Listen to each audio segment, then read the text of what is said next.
So every work population has a cohort of neurodivergent people. We just don't know who they are. They often don't know who they are. And we certainly don't service them because the processes and practices upon which we build our organizations are so traditional and old school and not the future. They're all based on the past and the Industrial Revolution. And it means that we've got this untapped cohort in every workplace that could be the future of problem solving, which could be the future of creativity, could be the future of how we do work. And I think right now is the opportunity to really rethink how we go about running our businesses and our workplaces, and tapping into people who probably have the ability to solve a lot of problems that we've always had issue trying to solve.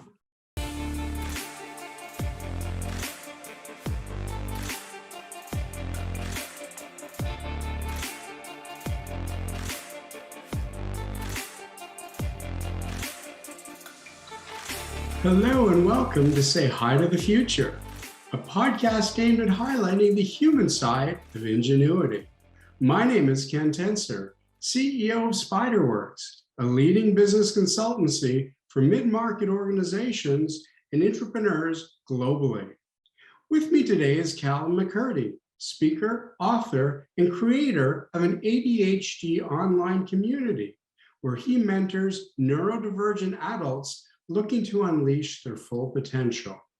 Like this video if you enjoy our show, and subscribe to our channel. Leave us a comment with who we should interview next. Thank you for tuning in, and I hope you enjoy the show. Callum McKirdy, welcome to Say Hi to the Future. Thanks very much. Thanks for having me. This is, I don't know what's in store, Ken. This is going to be very interesting. Let's see where we go. Callum, it really is a future. I'm in Toronto, Canada. You are in New Zealand. I'm not sure exactly where in New Zealand. I'm in Dunedin, which is right in the deep south, the bottom of the South Island. So yes, winter has certainly hit here. So I'm glad you've got some summer, because I'm looking forward to, as today, as we're recording this, is our shortest day, which means they can only get longer for the next few months. So I'm looking forward to that. There you go. Well, thank you for joining us. It is tomorrow for me speaking to you. So it is a wonderful discussion. So brilliant. What we're here actually to talk about is you have an ADHD online community. Firstly, talk to me about ADHD and what it is. And you know, I know it's something too, as we get into it, that years ago wasn't diagnosed, and today some doctors would say it might be overdiagnosed. So let's just start with what is it, and why are we focusing on it? Sure. Okay, and also you have my full permission to cut me off anytime, either cut in or say that's enough, because I do tend to ramble, which I think is a symptom of ADHD as well. My the thoughts that happen in my brain are so fast, and of course we think faster than we speak. But what comes out of my mouth, Ken, is not the sentences that I formed in my head.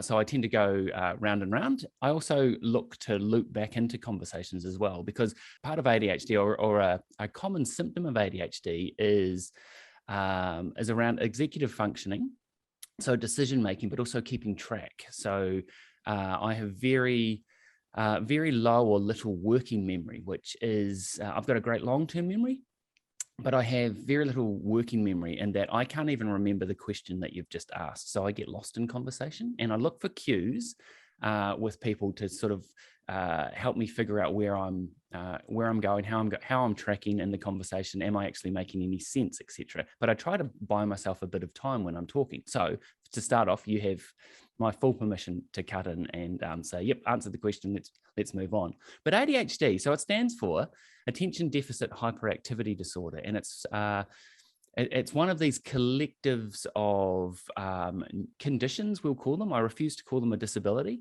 that are under this umbrella term known as neurodiversity, which in itself is a bit of a misnomer, because we're all neurodiverse. Nobody has the same brain, but some people's brains are wired a little bit differently. And so neurodiversity sort of caters for dyslexia and dyscalculia, a few others like dyspraxia and dysgraphia, which are lesser known, as well as ADHD and autism. So dyslexia, ADHD, and autism are sort of the main, the big three, but also Tourette's syndrome. PTSD is often, I guess, subsumed under this umbrella term, because some people have events in their lives that are so traumatic that it actually rewires the brain. And what ADHD is in relation to the wiring of the brain is the ability to produce and process particular neurochemicals, such as dopamine. We have a deficit, not of attention, but we have a deficit of dopamine. And so we look for the dopamine hits. And so traditionally, or stereotypically, what we think of ADHD as being is the fidgety boy who can't sit still in the classroom, who can't wait his turn, sort of cuts in line, interrupts people. And that's quite common, but that's not everything, right? So ADHD is roughly diagnosed as about 5 to 8% in boys across Western societies, and less so for females. Adults tends to be a diagnosis rate of around 3 to 5%. Now, the difference between children and adults isn't because we grow out of ADHD. It's that as we mature and grow up, we understand and learn what is, not only learn how to mask what's going on for us, but also everybody learns what, I guess, the rules and the standards and expectations of society are, as well as what is professional. What does that mean?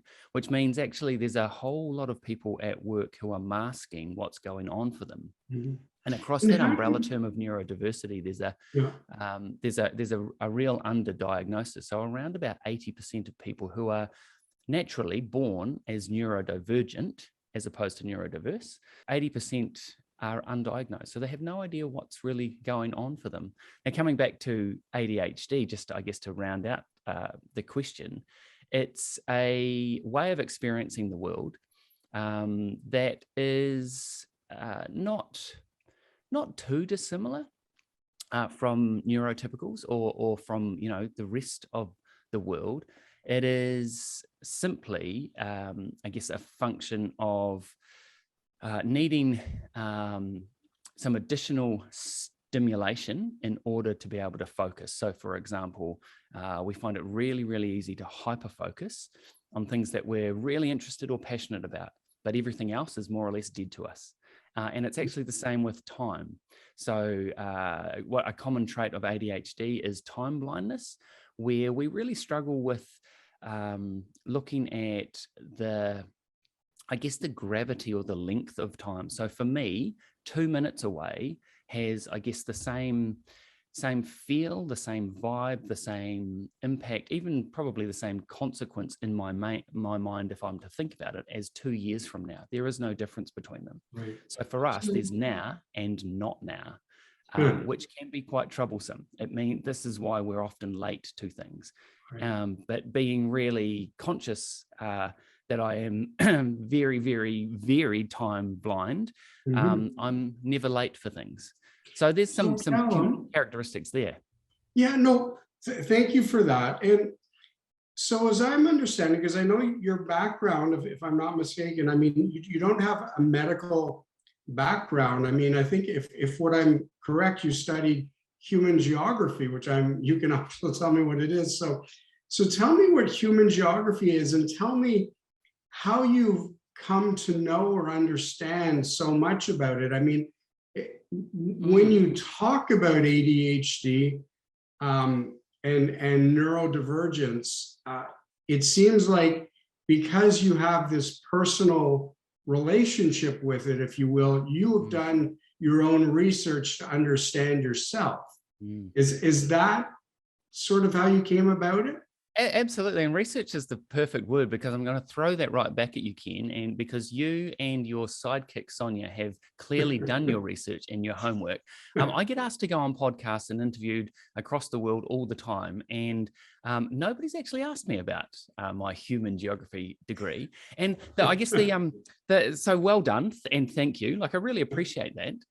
That means a lot that you've actually bothered. And I think that's also a characteristic of of my neurodiversity, because I also have, I'm dyslexic and I have dyscalculia as well, which is, I guess, the numbers version of dyslexia. Lesser known, but the combination of those things means that our experience is a little bit different. But the things that you've just said, like there's real gravity to the fact, not the words you've said, but the fact that you've bothered. And that's something that that sort of really hits home with me, and I appreciate that, possibly a bit more than other people will, and I'll tend to dwell on those sort of things as well. But it's true. So I did an honours degree in human geography, which is sort of it's social geography. There's a lot of sociology, anthropology in there. Essentially, it's why people live where they do and what they do while they're there. Which I always found really, really fascinating, because I'm nosy. I guess you could call me a bit of a stalker. Like, I love observing people in airports. The fact that we can now travel is an absolute, like, it lights up my week now, because I get to just observe people. I'm fascinated by the interactions that people have within cultures, within organizations, and that so while it's not clouds and rocks and geology and climate change, my essentially the study I did 25 years ago, it's about human behavior within societies, within urban areas, etc.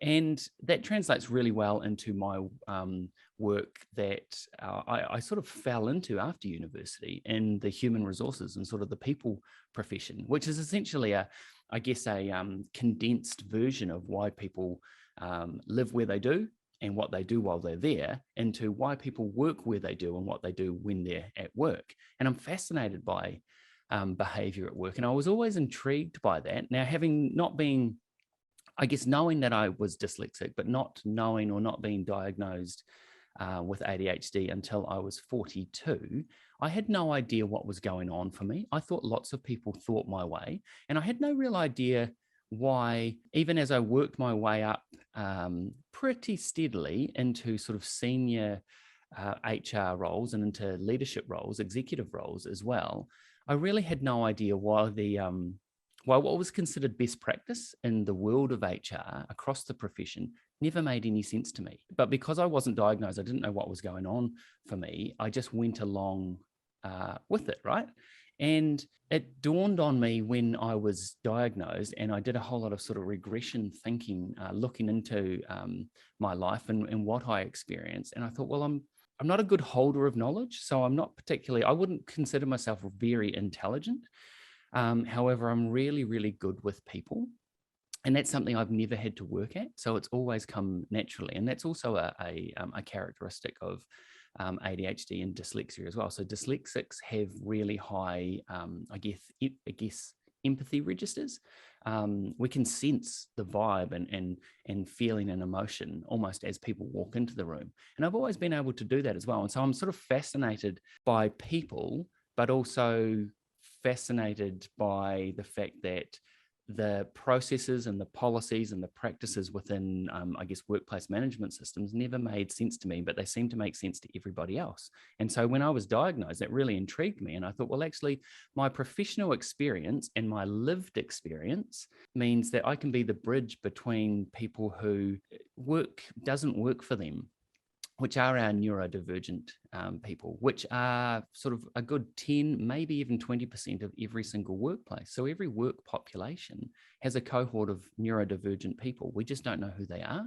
They often don't know who they are. And we certainly don't service them, because the processes and practices upon which we build our organizations are so traditional and old school and not the future. They're all based on the past and the Industrial Revolution. And it means that we've got this untapped cohort in every workplace that could be the future of problem solving, which could be the future of creativity, could be the future of how we do work. And I think right now is the opportunity to really rethink how we go about running our businesses and our workplaces, and tapping into people who probably have the ability to solve a lot of problems that we've always had issue trying to solve. If that answers your question. It does, thank you. And I think it's fascinating because you are adding a very different layer to the notion of diversity. I think you're adding a very different layer to the notion of empathy in building of teams. But you also said something that was going through my mind just before you said it. As you know, I mean, I do a lot of work around innovation. My doctoral thesis that I'm working on is around ingenuity and how we think. And I'm not sure how to put it, but the fact that you talked about creativity and openness, and the fact that you are not stuck to a paradigm. In fact, you allow yourself to shift paradigms very quickly. What an incredible skill when you're dealing with ambiguity and volatility and complexity today, because you're not stuck. No, thank you. Like, that's a lovely observation. I really appreciate that. And it's and you use the word the term skill, Ken, and I don't see it as a skill because it's something that comes naturally, which is how a lot of neurodivergent people, not just in the workplace but across society, are they don't value what they can do. So often it's talked about neurodiverse people have superpowers, right? Special skills and traits. And yes, they do, but they're not superhuman. They're just rare or relatively rare, right? Which is why we consider things superpowers. But they're also things that have come naturally to them. They don't have to work. Like, I don't have to work to traverse sort of that changing of the paradigm. You talked about, you sort of referred to like a VUCA world. And it's always been that way for me. And so I don't necessarily see it as something that's of value until somebody sort of mirrors that back to me as well, because we always look at the things, I guess, and this is a human trait, being sort of tribal and very, very social, but also in this day and age with the Instagram sort of curation of a lifestyle, we always compete, right? And we're looking at and we're comparing against other people, and often, and I think it's also a human trait to want what we see in other people, but not necessarily see the good that we have in ourselves. Right. And I always compared myself to neurotypical people and would beat myself up thinking, why can't I do X or Y? Like really, really simple things. So there are lots of things that I really struggle with.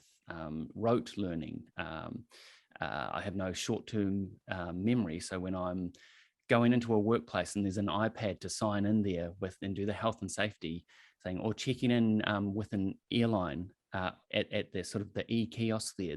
I know all the screens because I travel every week, but I have sequential dyslexia, which means that I get lost in systems when one screen disappears and moves on to another one. I don't know where I am in that system. So ATMs, even getting money from a money machine, those sort of things, they really trip me up. I can't cook from a recipe because I miss a key ingredient or a step. So really simple things like that. And yet traversing that paradigm, the expression, you can't see the forest for the trees, I've never understood that, because I can see the entire forest from a helicopter view, and you tell me to pick any tree and I'm there, and I can see the front and the back and the top and the bottom and the whole tree, as well as the entire forest, right? And so I can do that with strategy really, really easily. But it also means that I can leave some people behind, or I get ahead of people. And as a result, I think that I'm the one at fault, right? So because I'm not doing things at the same pace. But also, so when COVID hits, ADHD, such as myself, we're constantly in chaos, and yet we have come across as really chilled out and quite relaxed. But I guess that belies the chaos that's going on in our heads, and that's every day. And so our level of chaos is up here when everybody else is normal, right? But when a crisis hits, which is why ADHD people are really good at crisis management, or good in emergencies, great sort of ambulance officers, etc. When everybody else's level of chaos rises, we stay the same. And so we can then prioritize. So I love a good crisis. So COVID hits and I'm sitting in my car doing a LinkedIn video going, what is the trouble? Like, why is everybody panicking? Let's just chill out. And so I guess that's when we can sort of come into our own. Now, I've forgotten your question, Ken, and so I don't know It's what I'm okay. waffling about. So you jump in. No, that was awesome. That was an awesome discussion, and it was really about the divergent side, the creative side, and again, what I had called the skill, or the ability to, to think without getting stuck, if you will, in a paradigm. The sort of the follow-up as I listen, though, and you were mentioning strategy, great strategy, and I don't care if it's your personal career or corporate strategy. To me, great strategy, it has the nature of divergence and convergence. How do you manage through convergence when you've got to stick to, at some point you've got to stick? Oh wow! Look, we could do an entire episode on that. I like so the two terms you've used, converge and diverge. This is, I guess, the ethos of the work that I do with executive teams and any team really. It's around what we're trying to do, and getting back to my last comment about us always sort of comparing and competing. This whole notion of recruit for fit, which is what we've, I guess, taken into our organizations for, the last 2 or 3 decades. You've got there's a values fit in that makes perfect sense to me. But I think what we've had is a bunch of weak managers who have interpreted that to be to recruit people like me, minds like mine, people who have a similar background that I get and I understand those people, right? And so what we've tried to do in our teams is look for similarities, look for where we converge. My argument is we need to not just look for gaps and holes and try and plug those, but actually look at where do the people we have right now, where do we diverge, and how do we make the best use of that? Because I think there's a huge opportunity in that. We don't always need to strive for harmony, but how do we kindly and respectfully have debate and conflict? And what's actually going on when we do diverge in our thinking, and the best strategy, as you say, regardless of what sort of strategy it is, comes from where we have some really good conversation around what are our wants, what are our needs, what are our desires, and where do we differ on these, and what are we going to do about those, rather than that's icky because it becomes personal. Let's avoid that. And yet that is the thing that will hinder, will be the barrier, will stop us executing on our strategy because we never dealt with it. And so where do we diverge in our thinking, in our personalities, in our beliefs, our principles, our philosophies? Bring it to the surface and talk about it, because that's human nature. Now, I think what I'm doing is trying to buy myself some time to figure out your question, because there was a key word in there, Ken, when you talked about converge and diverge in there, but and it's, I'd love to explore that a little bit more with you. Sure. What I was asking was a lot of what you were talking about, or about how you experience or process the world, is divergent thinking. Mm-hmm. The great strategy ultimately needs to translate divergent to convergent and come up with a direction. And how do you manage that bridge? Yeah, well, so regardless of whether we converge or diverge, what you're saying, at the end of any sort of strategic planning session, regardless of how robust or whoever it is, we have to agree on what we're going to do, right? There's no point in having a great plan that is just left on paper. We have to turn that into some action. And we turn that into action by developing some trust. And in fact, if you look at any sort of team model, like any high performing team model, they always have trust as a foundation of that. They never tell you how to develop that trust. And what I think that is kindness.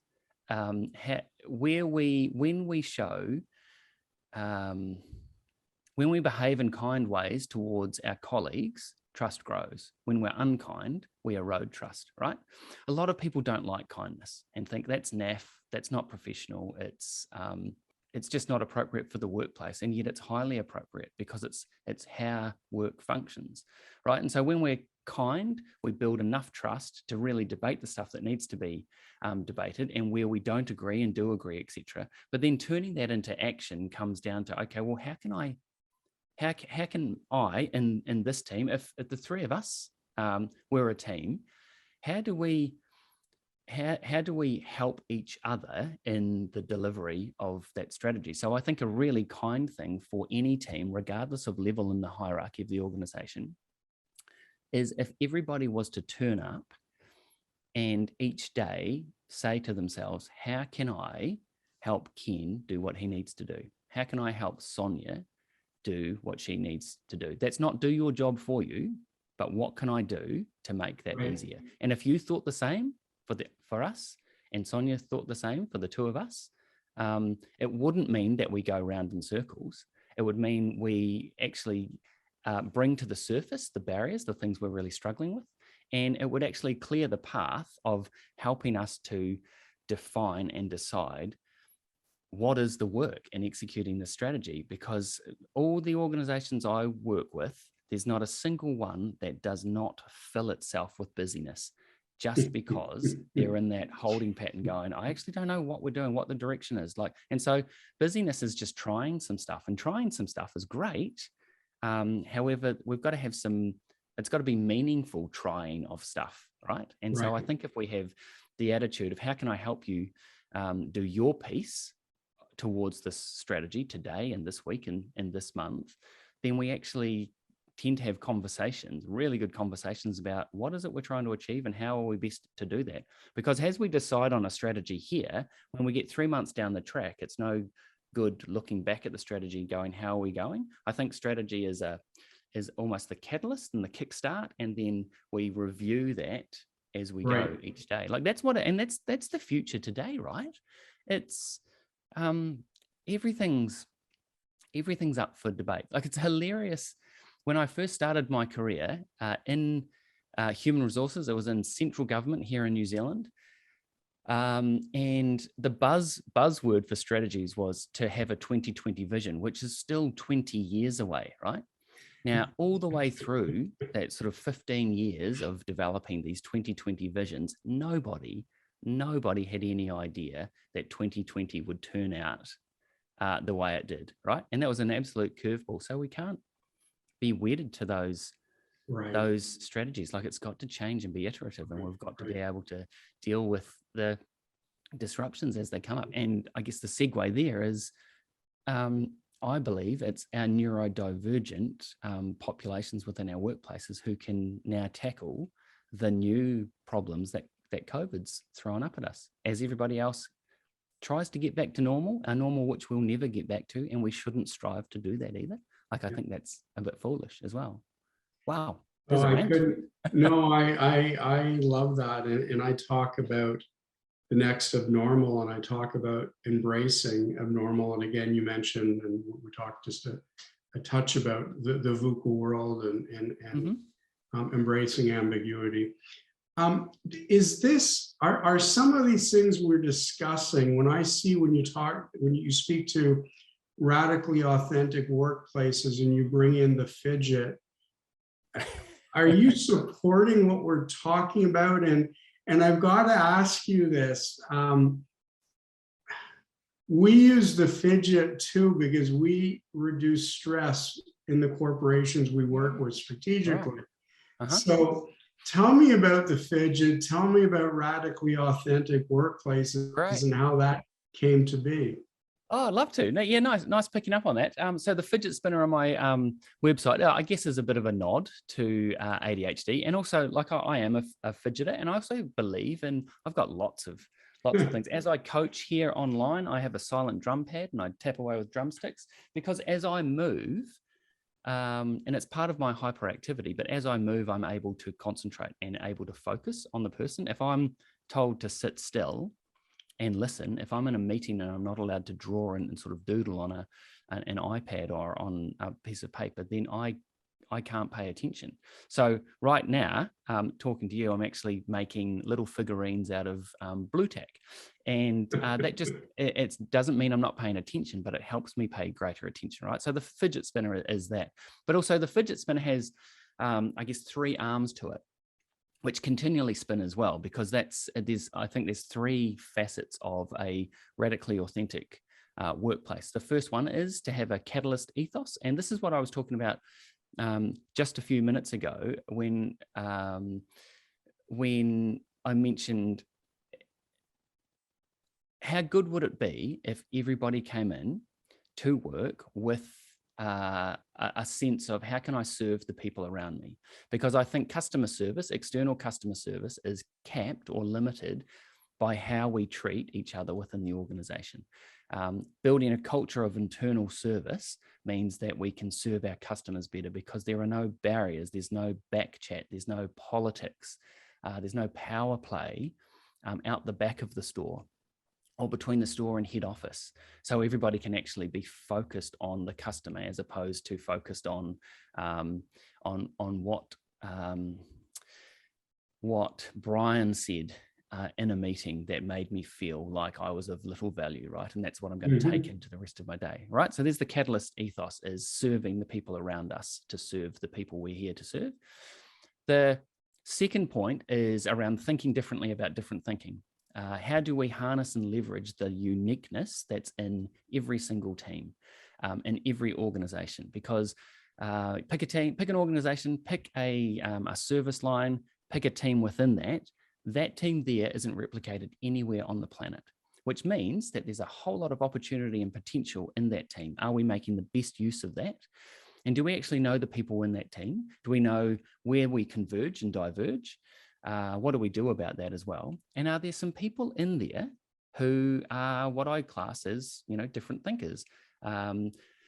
Is there some neurodivergence in there? Are we making the best use of what they naturally bring and offer, right? So it's about uncovering, unlocking, and unleashing different thinking. And the third aspect, I guess the third arm on the fidget spinner there, is developing leaders who are unafraid of leading difference. And I think this ties back to an earlier point you made as well around my take on neurodiversity is a wee bit different around in terms of, I guess it's not a new take, but it's not as common as the traditional views around diversity, equity, and inclusion, which many of which are decades old, some of which are centuries old, and we should have solved those by now. I just don't think we want to. I think the powers that be, sort of I guess the beer belly of the bell curve, the center of the bell curve that reinforces that authority for the majority, I don't think they want to change. And I think the status quo serves them really, really well. And it's hard to convince those people for change. And so what's happened with all these other diversity categories is we've pitted or pitched them against us. You've held us down for so long and we are worthy of being listened to. And so you need to change. Yeah. And so the onus goes on to the dominant, the authority, etc. I refuse to do that with neurodiversity. I think it's not them and us. I think it's all of us. It's almost an and to it, because it's not neurodivergent people are not better than neurotypicals, but we can do some things better. Just like the reason we hold ourselves back and don't value what we do is because we see neurotypicals doing everyday things, some amazing things at work, better than we can do them. However, if we look at what can we do naturally, really, really well together, how can we benefit from that? So it's them and them, essentially. Right. So that's the 3 arms of the fidget spinner. And I think the concept of growing leaders who are unafraid of leading difference is the difference is hidden, right? Because neurodiversity transcends all those other sort of visible, physical diversity and inclusion categories around race, ethnicity, gender or non-gender orientation, preference, all those sorts of things. It doesn't discriminate. Right. You can be, regardless of ethnicity, you can be neurodiverse. And so it's tapping into what's hidden. Thank you. Well, Callum McKirdy, our time today on Say Hi to the Future comes to a close. There is one question I'd like to leave you with, and it came from something I think you've written, and it says, what does thinking differently about differently thinking mean? Right. What that was awesome. And so that's actually, that's the byline from, or the subtitle for a book that I'm really struggling to write at the moment, because so the book is called Tilt, Thinking Differently About Different Thinking.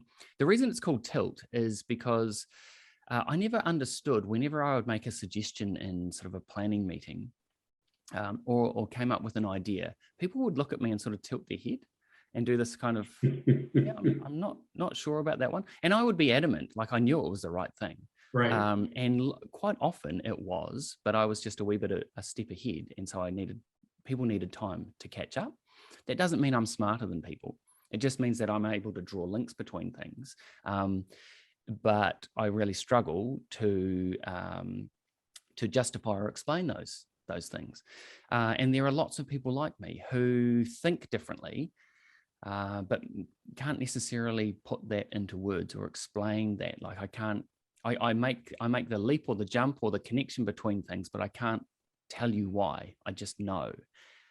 Yet gut feel is not a great strategy in a business, right?